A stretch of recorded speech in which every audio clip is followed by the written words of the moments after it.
Hey, Baby Maven community. I just wanted to jump in today and talk to you a little bit about schedules and answer some of the common questions that pop up when we are talking about getting baby into a routine. So, the very first one that a lot of people ask me is it mean to put baby on a schedule, like to kind of force them into a certain type of routine? Absolutely not a problem at all to put baby on a schedule. It's actually kind of necessary. For one, babies love predictability. And then for another, it's going to make sure that you have some time during the day that you can count on that's just for you. And schedules allow you to make sure that you are meeting baby's needs, making sure that he is fed and that he is getting those diaper changes that he needs and plenty of sleep very consistently. And the more consistently that his needs are met, the happier that he's going to be. So ultimately, this is like a total win-win for everybody. If it helps, you can think of your baby like a little adult. You probably like it better when you kind of have a heads up of things that are expected of you.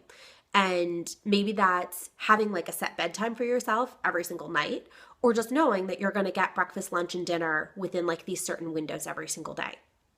Babies really like that too. They are just tiny little people. So it's perfectly awesome and wonderful and kind of necessary to get baby on a schedule. It is in no way, shape, or form mean. On to the next question. My baby hates the schedule. Now what? The first thing I would say to you is make sure that you're actually being consistent and that you're trying out this schedule for at least a couple of days. I know that when you're trying to get baby on a routine, it can feel like, one day of trying to get a good nap routine can feel like it's like 3 weeks of just craziness. But before you give up on it, or before you decide the baby hates the schedule, give it like a really good try. Because it might just be that this is the transition phase and that baby doesn't actually hate the schedule. He's just kind of like, oh, hey, mom, what's going on right now? Give it a really good try. Then, if needed, readjust. It's totally fine. Every single baby is different. They are all just tiny little people. So if you feel like this is really not working after a couple of days, try adjusting it a little bit. Maybe that's putting baby down for a nap 15 minutes earlier, or allowing him to eat sooner, or changing bedtime, whatever it would be. Just make a slight change and then stick with that for 2 or 3 days, see how that fits, and then adjust again. And I would also say that if you think that the baby hates the schedule, take a really good look at yourself and see if it's actually you that hates the schedule. If you're not feeling good about it, then your confidence is like in the pooper, and so is your consistency.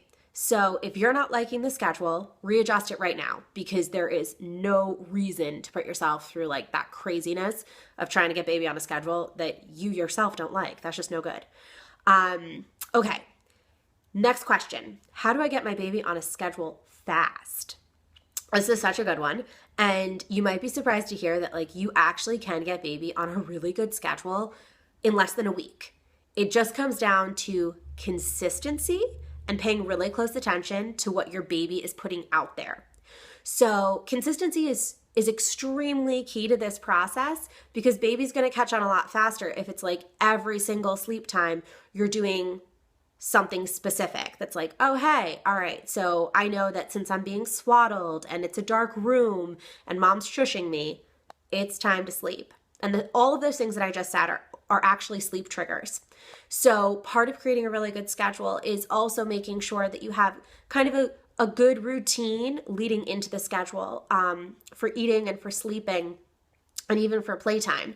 If you start using triggers like playtime is always in a well-lit room and you play some music or you sing songs or you read books, things that are really very engaging and kind of bring the vibe up, baby's going to recognize like, oh, okay, right now is the time to be awake. We're going to hang out. We're going to have fun.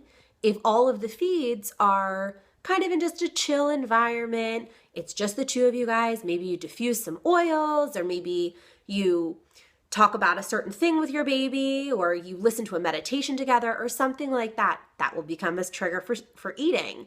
And then you definitely want to make sure you have some triggers for sleep, like a sleep sack or swaddling, like a dimly lit room or a perfectly dark room. Blackout shades are like the best thing ever. And just making sure that you're being very, very consistent with all those things. The sooner that baby catches on to those, the faster he's going to be like, all right, I totally get this schedule, mom. I know what to expect and I'm on board. Another thing to keep in mind with getting baby on a schedule fast is whatever you do put into place, make it super, super simple, because you want to make sure that you can follow it and that you're happy following it every single day, that your husband, your partner, your in-laws, the babysitter, that everybody who's going to be interacting with baby is able to just jump right on board and do this schedule. Because, you know, if it's some like crazy song and dance to try to get baby down every single time, you're going to spend a whole heck of a lot of your day doing that song and dance, trying to get baby down. And chances are your mother-in-law is not going to do it the same as you. And so baby might be a little bit confused by it.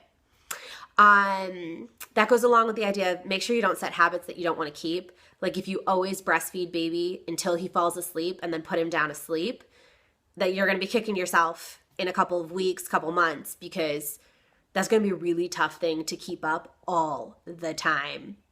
All right, I'm just checking to see if there's anything else on my notes. Oh, until you find the magic window, because when we talk about schedules, we always wind up talking about sleep. We always wind up talking about eating. Until you find that magic window to put baby down, always try putting him down earlier than you would expect.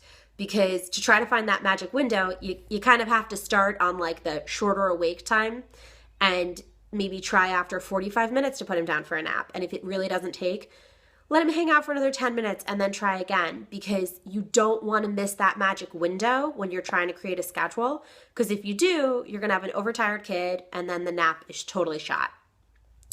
One last thing for getting baby on a schedule fast, you want to pay really close attention to the signals that baby is giving off.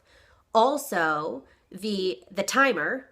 And then lastly, you want to keep really, really in tune with how you're feeling, like what your gut is telling you. Because believe it or not, your gut is probably going to be right like 90% of the time when it comes to what your baby needs. So even if he's only been awake for 40 minutes and you're really feeling like, you know what, I just think he's tired, try putting him down for a nap right then. Start paying really close attention to how baby looks when he's tired. I actually recently had a client tell me that their son's like eyebrows get red when he starts getting tired. Like that is the coolest sign to know the baby is tired. And because of it, they have found that magic window and they are nailing the naps these days, which is just, it makes me so happy when I think of things like that. And when my clients give me feedback of like, I found out that his eyebrows get red and that's why he's tired. So keep a really close eye on your baby's signs and signals, and then also just keep an eye on the clock. Because so much of the time, you know, you're having a great time hanging out with your kiddo and all of a sudden you realize that like, oh wow, he's been awake for 2 hours. Well, guess what? There's a really good chance that you're in that overtired phase at this point. So keep an eye on the clock. Pay attention to what your baby is putting out there for you, whether it's red eyebrows or a little eye rubbing or he's just looking really zoned out. And then also keep an eye on that clock, okay? I hope that you found these tips really helpful. If you have any other questions that relate to scheduling or routines or just babies in general or pregnancy, feel free to hit me up in the Facebook group, tag me, and I will make sure to answer. All right? Hope you have a great day.